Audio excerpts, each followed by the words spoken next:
በስመ አብ ወወልድ ወመንፈስ ቅዱስ አሐዱ አምላክ። የሐዋርያው የቅዱስ ይሁዳ ታሪክና መልእክት። እንደ ቤተ ክርስቲያናችን ትውፊት ቅዱስ ይሁዳ የጻድቁ ዮሴፍ ልጅ ነው።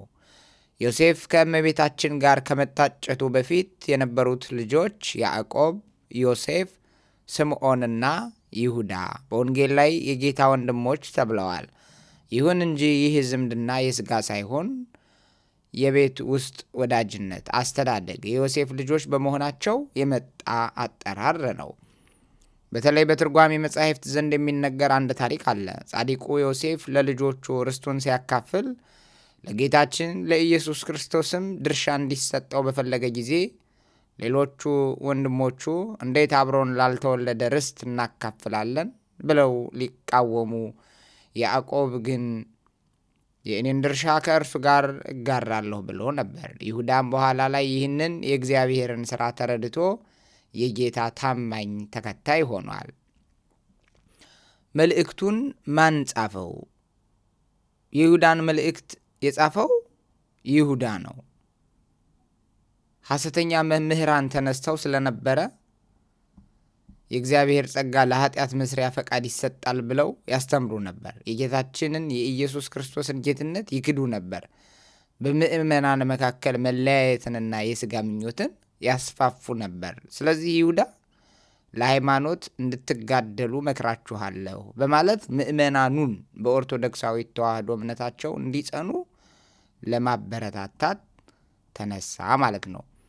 በመልእክቱ የሚገኙ ልዩ ልዩ ታሪኮች የይሁዳ መልእክት አጭር ብትሆንም አንድ ምዕራፍ በሌሎች የወንጌል ክፍሎች የማይገኙ ሁለት በጣም የታወቁ ታሪኮችን ይዟል። የሊቀ መላእክት ቅዱስ ሚካኤልና የዲያብሎስን ክርክር። ሙሴ በሞተ ጊዜ ዲያብሎስ ሙሴ ግብፃዊውን ገድሏልና ሥጋው የእኔ ነው ብሎ ተከራክሮ ነበር። ቅዱስ ሚካኤል ግን በኃይለ ቃል ከመሳደብ ይልቅ ጌታ ይገስጽህ በማለት በሥልጣን እግዚአብሔር ረታው። ይህ ታሪክ በቤተ ክርስቲያን ትውፊት ታሪከ ሙሴ ተብሎ ይታወቃል። ሁለተኛው የሄኖክ ትንቢት ነው። ይሁዳ በመልእክቱ ላይ ከታላቁ አባት ከሄኖክ መጽሐፍ ጠቅሶ ትንቢት ተናግሯል። ይህ ለኢትዮጵያ ኦርቶዶክስ ተዋሕዶ ቤተ ክርስቲያን ትልቅ ትርጉም አለው። ምክንያቱም መጽሐፈ ሄኖክ በምሉ ይዘቱ ተጠብቆ የሚገኘው በግዕዝ ቋንቋ በኢትዮጵያ ብቻ በመሆኑ የይሁዳ መልእክት ለመጽሐፈ ሄኖክ ትክክለኛነትና እንደ ትልቅ ማስረጃ ተደርጎም ሊወሰድ ይችላል። ስለዚህ የይሁዳ ስም ትርጉምና አገልግሎቱ። ይሁዳ ማለት በዕብራይስጥ ምስጋና ማለት ነው። ቅዱስ ይሁዳ ከጌታ ዕርገት በኋላ በይሁዳ፣ በሰማርያ፣ በሶርያና በሜሶፖታሚያ አካባቢዎች ወንጌልን አስተምሯል። በመጨረሻም በፋርስ አሁን ባለው ኢራን አካባቢ ማለት ነው ለወንጌል ሲል በሰማዕትነት እንዳለፈ ታሪኩ ያስረዳል። ቅዱስ ይሁዳ የጌታ ወንድም ዘመድ ቢሆንም በመልእክቱ ላይ ራሱን ባሪያ ብሎ መጥራቱ ለአምላኩ ያለውን ፍጹም አክብሮት ያሳያል። መልእክቱም ዛሬም ቢሆን እምነታችንን ከባዕድ ትምህርት እንድንጠብቅ የሚያሳስብ መመሪያችን ነው። የያዕቆብ ወንድም የሐዋርያው የቅዱስ ይሁዳ መልእክት ለቅዱሳን ስለተሰጣቸው ሃይማኖት። የኢየሱስ ክርስቶስ ባሪያ የሚሆን ከያዕቆብ ወንድም ከይሁዳ እግዚአብሔር አብ ለሚወዳቸው በኢየሱስ ክርስቶስም ተጠብቀው ለተጠሩ ምሕረትና ሰላም ፍቅርም ይብዛላችሁ። ወንድሞቻችን ሆይ ስለ ሁላችን መዳን እጽፍላችሁ ዘንድ በሁሉ ተፋጠንኩ፣ እጅግ ተግቼ እጽፍላችኋለሁና ለቅዱሳን የተሰጠችውንም ሃይማኖት ትጋደሉላት ዘንድ ማልዳችኋለሁ።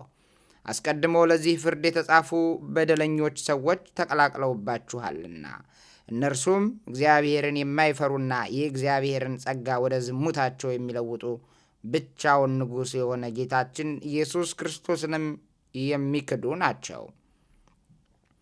የቀደመውን ስለ ማስታወስ ሁሉንም አሳስባችሁ ዘንድ ወደዱ። ጌታ አንድ ጊዜ ሕዝቡን ከምድረ ግብፅ እንዳዳነ በሁለተኛም ጊዜ ያላመኑትን እንዳጠፋቸው ታውቃላችሁ። መኖሪያቸውን የተዉትን የራሳቸውንም አለቅነት ያልጠበቁትን መላእክት በዘለዓለም እስራት ከጨለማ በታች እስከ ታላቁ የፍርድ ቀን ድረስ ጠብቋቸዋል። እንደዚሁም ሰዶምና ገሞራ በዙሪያቸውም የነበሩ ከተሞች ለዝሙትና ከተፈጥሮ ሥርዓት ውጭ ለሆነ ሩካቤ ሥጋ ራሳቸውን አሳልፈው ስለሰጡ በዘላለም እሳት እየተቀጡ ምሳሌ ሆነዋል። እንዲሁም እነዚህ ሰዎች ደግሞ በሕልማቸው ሥጋቸውን ያረክሳሉ፣ ጌታቸውንም ይክዳሉ፣ ክብሩንም ይሰድባሉ። የመላእክት አለቃ ሚካኤል እንኳን ስለ ሙሴ ሥጋ ከሰይጣን ጋር በተከራከረ ጊዜ የስድብ ቃልን ሊናገር አልደፈረም፣ እግዚአብሔር ይገስጽህ አለው እንጂ። እነዚህ ግን የማያውቁትን በመሳደብ ይበድላሉ። አእምሮም እንደሌላቸው እንስሶች በፍጥረታቸው በሚያውቁት ሁሉ በእርሱ ይጠፋሉ።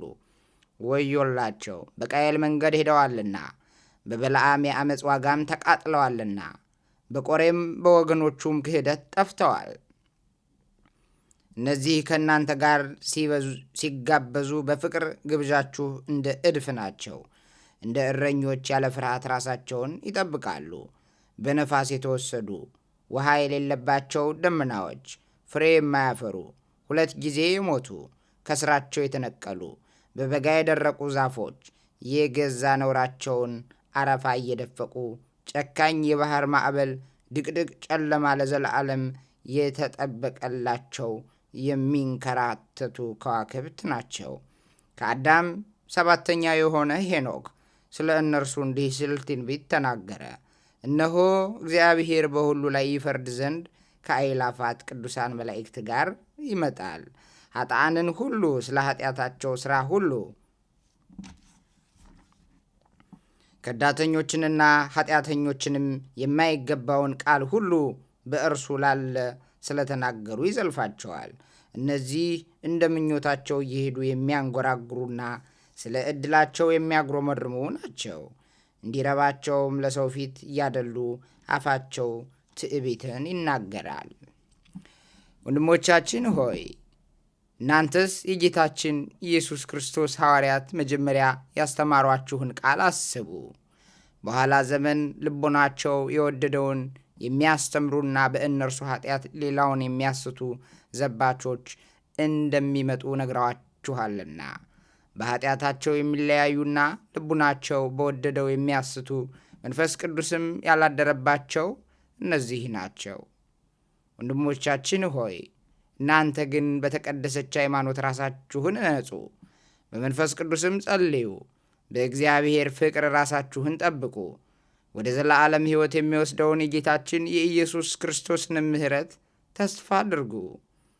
በኃጢአቱ ምክንያት የምትዘልፉት አለ፣ የምትምሩትም አለ፣ ከእሳት የምታድኑትና የምትታደጉት አለ፣ ፈርቶና ተጸጽቶም የሚድን አለ። የቀደመ በደላቸውንም ጠልተው የዝሙት ርኩሰት ልብሳቸውን የጣሉ አሉ። ሳትሰናከሉም እንዲጠብቃችሁ በክብሩም ፊት በደስታ ነውር የሌለባችሁ አድርጎ እንዲያቆማችሁ ለሚችለው ብቻውን ለሆነ መድኃኒታችን እግዚአብሔር ከዘመን ሁሉ በፊት አሁንም እስከ ዘለዓለም ድረስ በጌታችን በመድኃኒታችን በኢየሱስ ክርስቶስ ክብርና ግርማ ኃይልም ሥልጣንም ይሁን፣ አሜን። የያዕቆብ ወንድም የሐዋርያው የቅዱስ ይሁዳ መልእክት ተፈጸመች። ለእግዚአብሔር ምስጋና ይሁን ለዘላለሙ አሜን።